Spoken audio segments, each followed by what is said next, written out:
about pregnancy and whether we wanted to get pregnant in the van again. I guess I just came up with this idea last night because we never seriously talked about having a second child, because only recently, I guess within the last couple of years, we said, yeah, like we want to have a child, and you know, Cedar came, and now it's been a few months and we're in the van, and then Vanessa did like hint at it a little bit, but we never had a conversation. So if we keep living in the van for the next couple of years, that means that Vanessa would have to get pregnant possibly in the van. First of all, did you have a positive experience being pregnant in the van, the last one? Overall, yes, I did. I was pregnant in the van for 6 months, at least 6 months, maybe 7. In the beginning, during the first trimester, I did get a really bad cold, and we were traveling through some cold weather, rainy weather in the Pacific Northwest, so that was really probably the worst experience that I had while being pregnant in the van, because you can't take anything when you're pregnant except maybe some cough candies, but for the most part you can't take anything.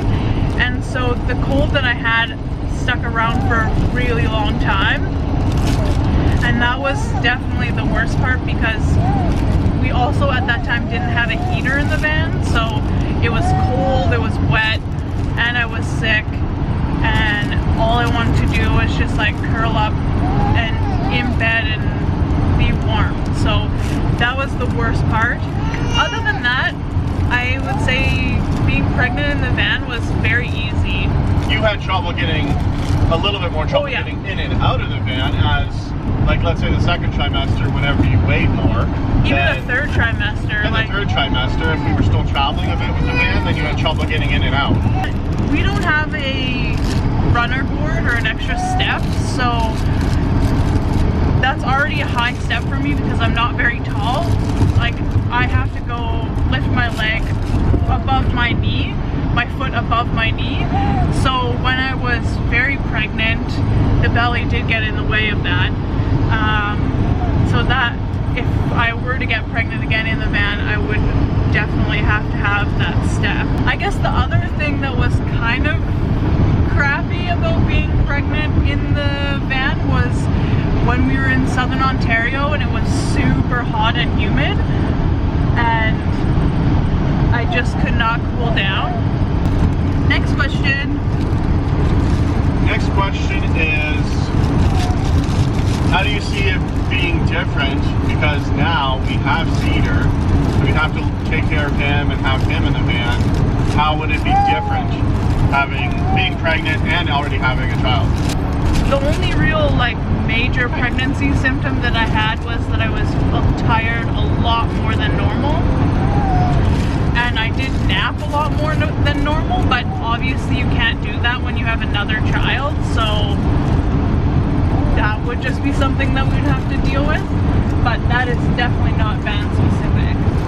No, and I guess you would just rely on me more that if you needed time to yourself or to take a nap or something like that, then I would just have Cedar during that time. Yeah.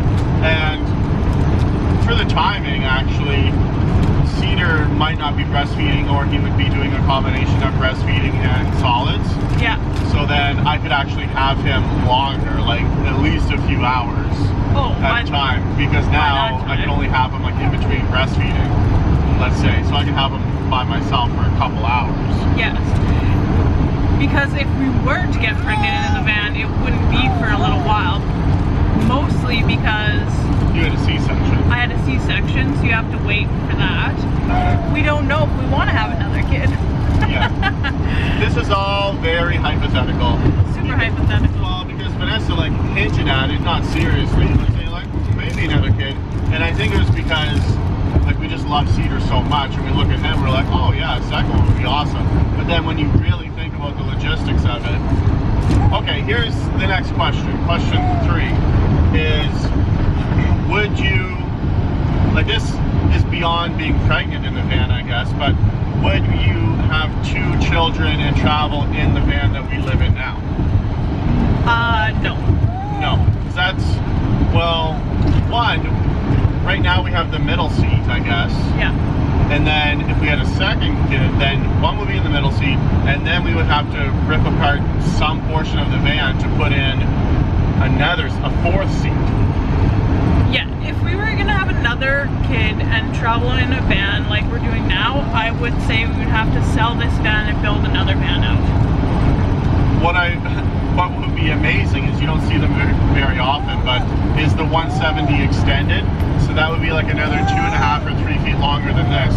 And to us, that would feel like an apartment or something. You could have, like, easily have a bed, shower, dining area, space for, like, the new baby to co-sleep, and then the Cedar, the toddler, to be in a little bed or crib or something. Yeah. So you wouldn't want this van. I don't think it would be possible. Yeah. Like, we'd have to reconfigure the whole van, Yeah. basically, to accommodate having 2 kids in here. Yeah. It would just be too much. It would be easier to sell it and buy something new and build it out. At this moment right now, you only have 3 seconds to answer. Do you want to have a second kid? Yes. Oh my god.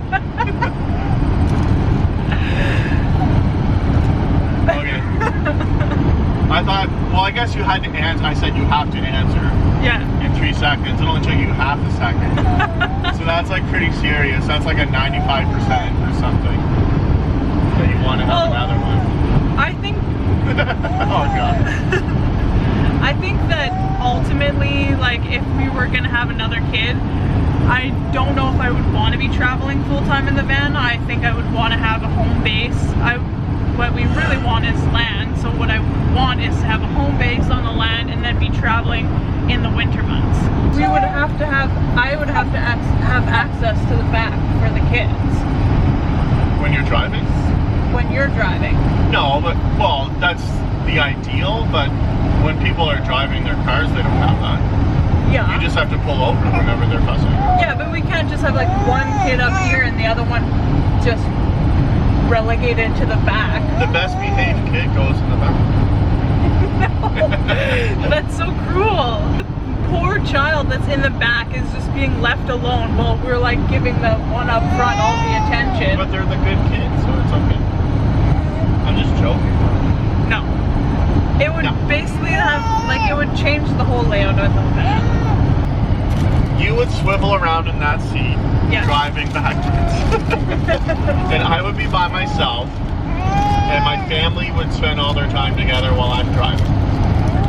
Probably, that's exactly what would happen. Oh my god. I'm glad we have this all figured out.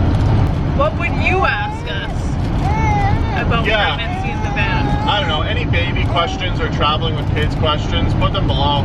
This is all still, oh my goodness.